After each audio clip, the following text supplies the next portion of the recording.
প্রিয় বন্ধুগণ, সবাই কেমন আছেন? চা পাতার কাব্য। হ্যাঁ, ঠিকই শুনেছেন, চা পাতার কাব্য। এক কাপ চায়ে ধোয়া ওঠা গল্প।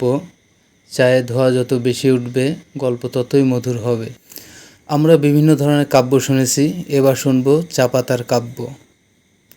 নতুনত্ব, ভিন্ন ও অতুলনীয় স্বাদ, যা রয়েছে চা পাতার কাব্যের এক বিশেষ বৈশিষ্ট্য।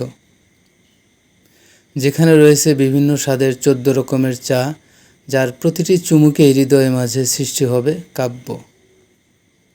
চা প্রতিটি মানুষের সাথেই মিশে আছে। চা ছাড়া সকালের নাস্তা জমে ওঠে না, চা ছাড়া বিকেল বা সন্ধ্যার আড্ডা জমে ওঠে না। ছোট্ট পরিসরে একমাত্র আপ্যায়নের মাধ্যমই হচ্ছে চা, যা বন্ধুত্বের সম্পর্ককে আরও সুদৃঢ় করে। বন্ধুত্বের সম্পর্ককে আরও সুদৃঢ় করতে, আরও মজবুত করতে চা পাতার কাব্য মানিকগঞ্জবাসীদের জন্য এক বিশেষ উপহার। সেখানে পাবেন স্বাদে নতুনত্ব ও হৃদয়ের মাঝে এনে দিবে তৃপ্তি। যাই হোক বন্ধুগণ, আপনাদের সবাইকে দাওয়াত রইল, সবাই আসবেন, অন্তত এক কাপ করে হলেও চা খেয়ে যাবেন, তো তাহলেই বুঝতে পারবেন। তো সবার দাওয়াত রইল। এবার আপনাদের দেখাবো আমার বন্ধুদের সেই কাঙ্ক্ষিত চায়ের দোকান। সবাই অবশ্যই আসবেন। প্রিয় বন্ধুগণ, আমি এখন আছি চা পাতার কাব্য। এক কাপ চায়ে ধোয়া ওঠার গল্প। দোকানের নাম হচ্ছে চা পাতার কাব্য, যেখানে লেখা আছে যে এক কাপ চায়ে ধোয়া ওঠা গল্প। খুব সুন্দর একটা নাম, আনকমন একটা নাম। এরকম নাম জীবনে প্রথম দেখলাম, এবং চার মান অত্যন্ত ভালো। যে আমার কয়েকটা বন্ধুরা মিলে টি স্টলটা দিয়েছেন। আর এর ঠিকানা হচ্ছে মানিকগঞ্জ বিজয় মেলার মাঠের সামনে, পোস্ট অফিস। এই পোস্ট অফিসের সামনে, একেবারে পোস্ট অফিসের সামনে যে রোডটা আছে, রোডের পাশে। খুব ভালো উন্নত মানের চা। আমিও এক কাপ খেলাম, খুব ভালোই লাগলো। আপনারা সবাই আসবেন।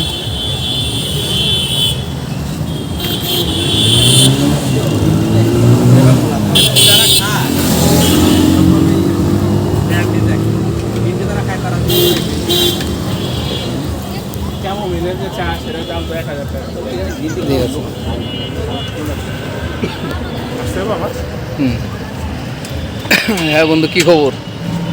এই তো আলহামদুলিল্লাহ ভালো।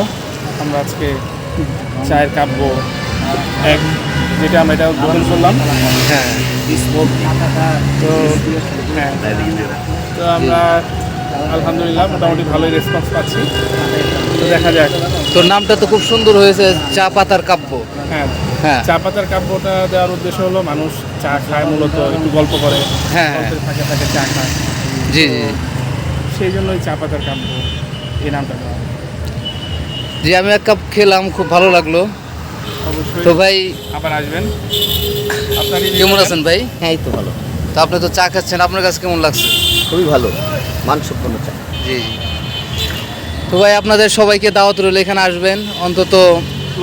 হ্যাঁ, লোকেশনটা হচ্ছে মানিকগঞ্জ পোস্ট অফিসের সামনে, হ্যাঁ, বিজয় মেলার মাঠ। আর এদিকে হচ্ছে জেলা প্রশাসকের কার্যালয়ের ঠিক অপোজিট পাশে। হ্যাঁ, এটা হচ্ছে এই যে জেলা প্রশাসকের কার্যালয়।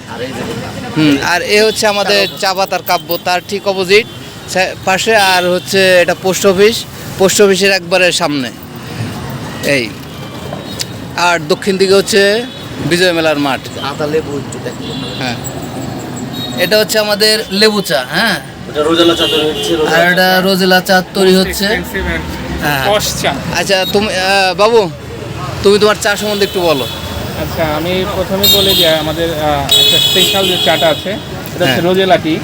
তো রোজেলা টিতে আমরা একটা রোজেলা ফুল, যেটা সেখান থেকে আমরা এটা ড্রাইটা সংগ্রহ করেছি। তো এটা হচ্ছে আমাদের একটা স্পেশাল চা, সিগনেচার টি আমাদের এই দোকানের। তো আশা করি আপনারা এটা অনেক জায়গায় পাবেন না, ঢাকাও আপনারা সব জায়গায় পাবেন না এরকম চা। তো আমরা এটা কালেকশন করেছি, তো আমরা চেষ্টা করবো যে এটা ধরে রাখার। আর আপনারা আসবেন, চাটা খাবেন, দেখবেন, রিভিউ দেবেন কেমন লাগে। জি, ধন্যবাদ বন্ধুগণ, সবাই আসবেন, এসে অন্তত একটু টেস্ট করে যান কীরকম। তো সবাইকে ধন্যবাদ পাশে থাকার জন্য। তো আশা করি এটা মানিকগঞ্জের মধ্যে ব্যতিক্রম ধর্মী একটা চায়ের দোকান হবে, একটা টি স্টল হবে, খুবই ভালো মানের। দেখেন It's feel great. কি চা কেমন লাগছে? It feels great. কি অবস্থা? জিনিস আচ্ছা কি চা এটা? রোজালাটি এক্সেপশনাল একটা জিনিস, রিফ্রেশ ভালো রিফ্রেশমেন্ট করে দেয়। আচ্ছা রোজালাটিটা ভালো রিফ্রেশমেন্ট গরমের মধ্যে, ভেতর থেকে একটু ভালোই লাগে। টেস্টটা অনেকটা এক্সেপশনাল, মানে মানিকগঞ্জে চায়ের নতুনত্ব যে বিষয়টা সেটা আসছে, জিনিসটা ভালো লাগলো খুবই। প্রত্যেকটা দিনই মানুষের কাছে এক একটা কাপের মতো, সেই কাপের একটা রং আমরা অ্যাড করতে চাইতেছি। সবাইকে দাওয়াত রইল স্টেডিয়ামের পাশে, মানিকগঞ্জ ডাক অফিসের ঠিক সামনে।